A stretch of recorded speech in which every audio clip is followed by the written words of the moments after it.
छिपिटोला के निर्मल सदन में इन दिनों मुनिश्री वीर सागर जी महाराज की मूक माटी महाकाव्य ग्रंथ पर धर्म कक्षा चल रही है। इस धर्म कक्षा में मुनिश्री प्रवचनों के माध्यम से भक्तजनों में धर्म की प्रभावना कर रहे हैं।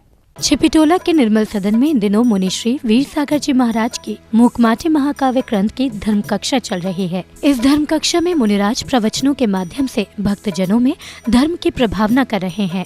ऐसे बहुत सारे लोग होते हैं जो इस स्वभाव को रखते हैं, लेकिन सबसे बड़ी विडंबना वे इसे अपनी कमी नहीं बल्कि उपलब्धि स्वीकारते हैं। ये सबसे बड़ी विडंबना है। उन्हें ये लगता है कि हमारी उपलब्धि है, इसके माध्यम से हम बहुत आगे चले जाएंगे, लेकिन ये उपलब्धि नहीं, हमारी कमी है। वीर रस की आवश्यकता होना चाहिए, बिल्कुल होना चाहिए, लेकिन आत्म पुरुषार्थ के लिए होना चाहिए, अन्य कार्यों में नहीं होना चाहिए। इस बात को समझने की कोशिश करें।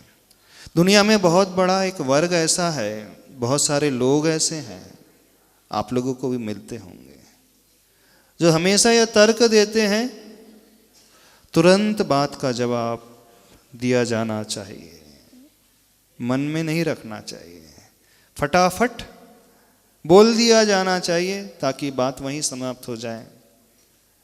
ऐसे होते हैं ना, जिसे आप मुंह फट कहते हैं, है ना। वो थोड़ा भी कंट्रोल नहीं रख पाते हैं। बोले हम एकदम क्रिस्टल क्लियर रहते हैं, हम मन में नहीं रख करके चलते, हम उनमें से नहीं है जो मन में दबा करके रखते, हम तो तुरंत रिप्लाई करने वालों में से हैं। और इसे वो अपना बहुत बड़ा गुण मानते हैं। पर आचार्य भगवान कहते हैं वो हमारा गुण नहीं है, हमारी कमी है, क्योंकि वीर रस अधीरता का प्रतीक होता है। धैर्य जहाँ नहीं होता है उसका प्रतीक होता है, और जहाँ अधीरपना आ गया वहाँ बनता कार्य भी बिगड़ जाता है। धर्म कक्षा में आए भक्तजनों ने मुनिश्री वीर सागर जी महाराज को श्रीफल देकर धर्म लाभ लिया। इस दौरान भक्तजनों के भाव देखते ही बन रहे थे। श्री 1008 पार्श्वनाथ दिगंबर जैन मंदिर प्रबंध समिति के प्रवक्ता सत्येंद्र जैन ने कहा कि गुरुवर महाराज ने अपने 4 माह के मंगल पावन वर्ष योग में प्रवचनों से काफी धर्म की प्रभावना की है। आज माटी की वार्ता शिल्पी से और शिल्पी की वार्ता हास्य रस और वीर रस के बीच हो रही थी। वीर रस अपनी वीरता का बखान करता है, लेकिन हास्य रस कहता है कि हे वीर रस, जब हास्य की स्थिति बनती है तो वो वीरता कहाँ तिरोहित हो जाती है पता नहीं चलता। इसलिए हमें सदैव प्रयास ऐसा करना चाहिए कि हम हास्य रस और वीर रस से सदैव अपने आप को दूर रखें और अपने आत्मरस में डूबे रहने का हम सदैव प्रयास करते रहें, क्योंकि आत्मा की जो मुस्कुराहट है, आत्मा की जो प्रसन्नता है, वो हास्य रस से कोसों दूर रहती है। अपने भीतर की मुस्कुराहट को हम और उद्घटित करने का प्रयास करें, अपने भीतर के उस आत्मचिंतन को पहचानने का प्रयास करें, क्योंकि जब प्रसन्नता अंदर से निकलती है तो हमारे सर्वांग से झलकती है, लेकिन जो बाहर की प्रसन्नता होती है वो केवल हमारे मुख पर ही हमें दिखाई देती है।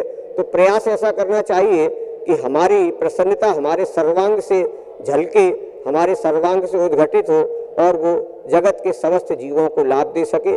आज ये सुंदर संदेश पूज्य गुरुदेव के श्रीमुख से हमें मिला।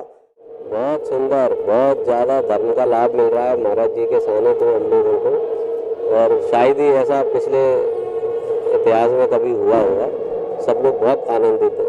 कैसी तैयारी चल रही है वो में जो पंच कल्याण का जो मेला है वो 16 तारीख से 21 तारीख तक सब लोग आमंत्रित हैं उसमें, और तैयारी भी बहुत जोर शोर से चल रही है गुरुजी के सानिध्य में। तो हम लोगों की यही भावना है कि इसमें ज़्यादा से ज़्यादा लोग आकर धर्म लाभ लें। 10 नवंबर को मुनिश्री वीर सागर जी महाराज सत्संग के सानिध्य में श्री 1008 पार्श्वनाथ दिगंबर जैन मंदिर का भव्य शिलान्यास उत्सव मनाया जाएगा। छिपिटोला अग्र उत्तर प्रदेश से चिनवाणी चैनल के लिए ब्यूरो रिपोर्ट।